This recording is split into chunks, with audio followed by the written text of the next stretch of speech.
Israel पर Hamas के हमले ने सऊदी अरब और ईरान के बीच अविश्वास की नई दीवार खड़ी कर दी। सऊदी अरब ने ईरान से कहा कि ईरान की सेना से सहयोग तो बढ़ाना चाहता है, लेकिन इसके लिए बड़ी शर्त है। यह शर्त ऐसी है जिसे ईरान कभी पूरा नहीं कर सकता। अब सवाल क्या है? दरअसल सवाल यह है कि क्या यह सऊदी अरब का डबल गेम है?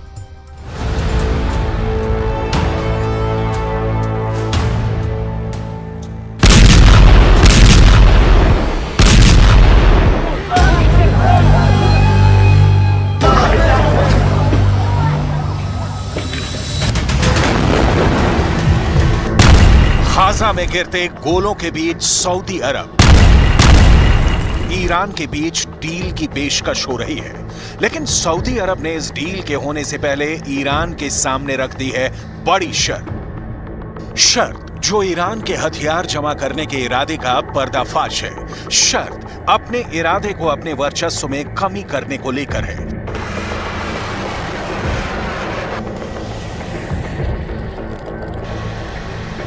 सऊदी अरब ने ईरान के साथ सैनिक सहयोग बढ़ाने के पहले सीधे और स्पष्ट शब्दों में कहा है कि ईरान क्षेत्रीय ताकतों को हथियार सप्लाई करना बंद करे। सऊदी अरब ने अपनी 7 साल पुरानी दुश्मनी को पीछे रखकर इसी साल मार्च में ईरान से दोबारा दोस्ती का नया चैप्टर खोला है। लेकिन उसके पहले ही पेज पर अब सैनिक सहयोग बढ़ाने के लिए शर्त की दीवार खड़ी हो गई है।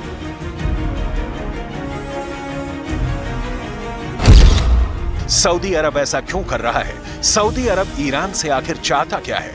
ईरान क्यों मानेगा अपने दोस्तों को हथियार सप्लाई नहीं करने की शर्त? क्या सऊदी अरब खेल रहा है डबल गेम?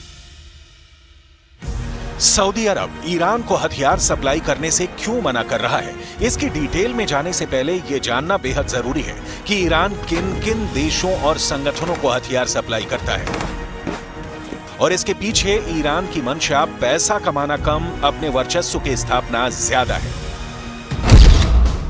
यमन के हूथी विद्रोहियों को आता है ईरान से हथियार। लेबनान के हिजबुल्लाह भी ईरान का हथियार ही चलाते हैं। गाजा पट्टी के हमास लड़ाकों को ईरान से मिलते हैं हथियार।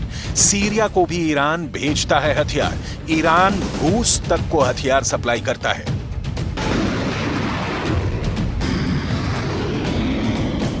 रूस इस वक्त जिन कामिकाजे ड्रोनों का धुआंधार इस्तेमाल यूक्रेन युद्ध में कर रहा है, वो ईरान से ही सप्लाई होते हैं।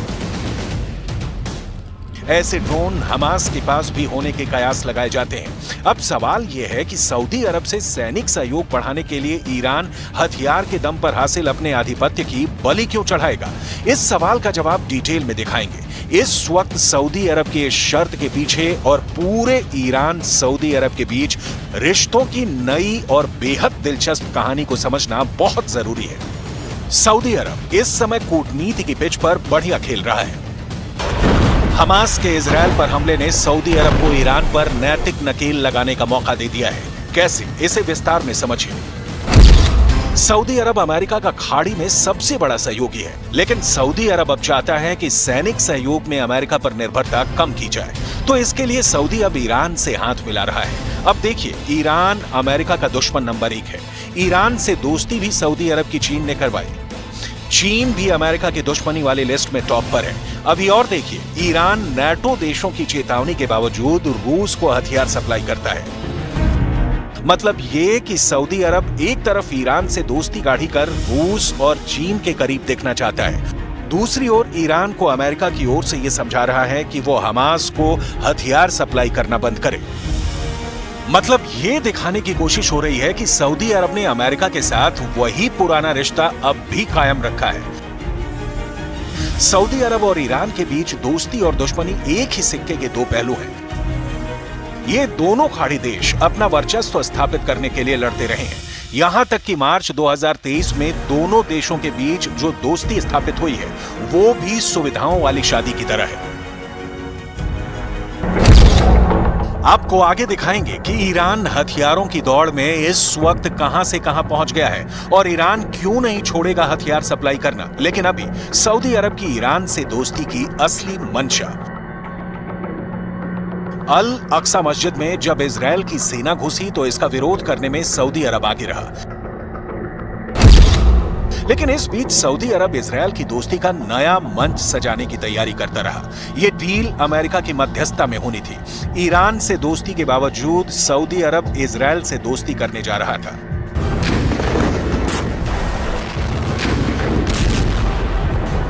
ऐसा इसलिए क्योंकि सऊदी अरब को गाजा से ज्यादा चिंता अपनी है, इजरायल उसके लिए फायदेमंद है। तो एक तरफ तो सऊदी अरब इजरायल को गले लगा रहा था, दूसरी ओर ईरान से गलबहियां कर रहा था। हमास के हमले ने सऊदी अरब के इस दो तरफा चरित्र को बेनकाब कर दिया। जिस अल अक्सा मस्जिद में इजरायली सेना के घुसने को हमास ने पूरी दुनिया में इस्लाम के खिलाफ हमला बताया, बदला लेने के लिए इजरायल पर हमला कर दिया। सऊदी अरब ने उसमें हमास का साथ देने से इनकार कर दिया। यहां तक कि ईरान पर भी हमास को कंट्रोल करने का दबाव डाल रहा है। सऊदी अरब अपनी सेटिंग में बिजी है और ईरान अपनी। कई पश्चिमी मीडिया में रिपोर्ट आई कि हमास का हमला ईरान के ऑर्डर पर हुआ, क्योंकि ऐसा नहीं होने पर सऊदी अरब इजरायल के बीच डील हो जाती और ऐसा होता तो ईरान की सारी कूटनीति और क्षेत्रीय शहंशाही स्थापित करने की ख्वाहिश मिट्टी में मिल जाती।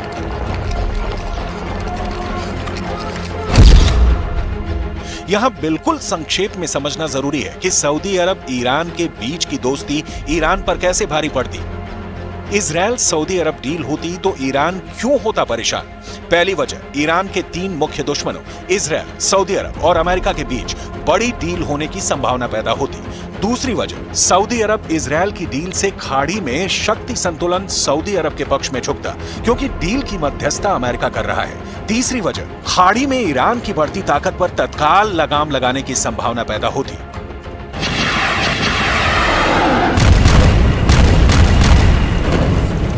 तो ईरान ने सऊदी अरब और इजरायल में डील होने से पहले हमास के हमले वाली चाल चल दी।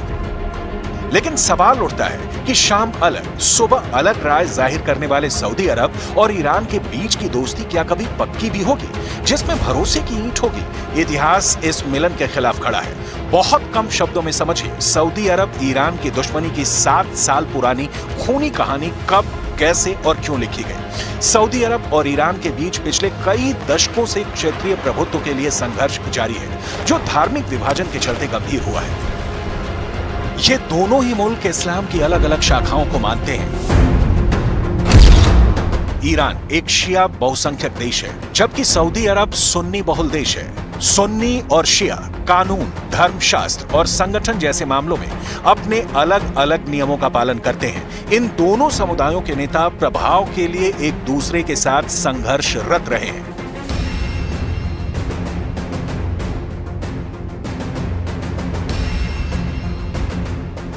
सीरिया से लेकर लेबनान और इराक से लेकर पाकिस्तान तक कई क्षेत्रीय संघर्षों ने इस विभाजन को बढ़ाने में अपनी भूमिका निभाई है। कहीं कहीं इन संघर्षों ने पूरे समुदाय को ही तोड़ दिया।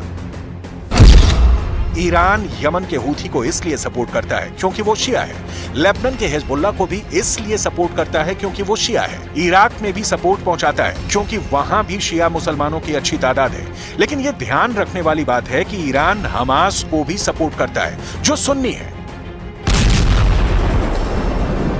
लेकिन यहां मामला इजरायल के खिलाफ है, तो ईरान तो हर उसके साथ है जो इजरायल को अपना दुश्मन बनाते हैं। लेकिन दिक्कत तब हो जाती है जब ईरान के हथियार संपन्न देश या संगठन सुन्नी बहुल सऊदी अरब के दुश्मन हो जाते हैं। इसीलिए तो सऊदी अरब नया समीकरण बनाने की कोशिश में है। लेकिन यहां दिक्कत यह है कि यहां भी ईरान सबसे बड़ा रोड़ा है। चीन और रूस से सऊदी अरब का डायरेक्ट मिलन हो ही नहीं सकता, बीच में ईरान आएगा ही। और फिलहाल सऊदी अरब के पास इसका कोई हल नहीं है, लिहाजा सऊदी अरब का डबल गेम जारी है।